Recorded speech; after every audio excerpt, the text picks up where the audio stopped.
ছুটির দিন মানে আমার বাড়িতে এই পরোটাটা খেতে কিন্তু সবাই ভালোবাসে, পনির লাচ্ছা পরোটা, তার সাথে আমের আচার। আর যদি এর সাথে থাকে সিমইয়ের পায়েস এক বাটি, তাহলে তো কথাই নেই।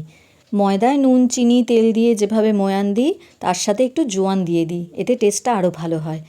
মেখে লেচি করে নিয়েছি। পরোটার ফিলিংয়ের জন্য নিয়েছি 100 গ্রাম ফ্রেশ পনির, হাত দিয়ে গুঁড়ো করে নিয়েছি। এরপর এর সাথে একটা বড় পেঁয়াজ কুচোনো, 1 বড় চামচ কিচেন কিং মশলা, 1 চামচ কসুরি মেথি, হাফ চামচ লঙ্কা গুঁড়ো আর স্বাদ মতো লবণ দিয়ে মেখে রেখে দিলাম। একটা পরোটা বেলে নিয়ে ওপরে ছড়িয়ে দিয়ে আরেকটা পরোটা ওপরে চাপা দিয়ে একটু চেপে দিয়েছি।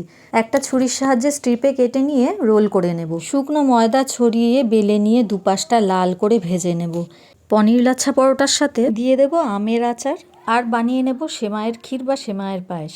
ঘিয়ের মধ্যে লাল করে সেমাই ভেজে নিয়ে দুধ দিয়ে, ভাজা কাজু কিশমিশ দিয়ে, চিনি দিয়ে ক্ষীর তৈরি করে নিলাম। প্রতি উইকেন্ডে তোমার বাড়িতে কোন ডিশটা সবাই আনন্দ করে খায়?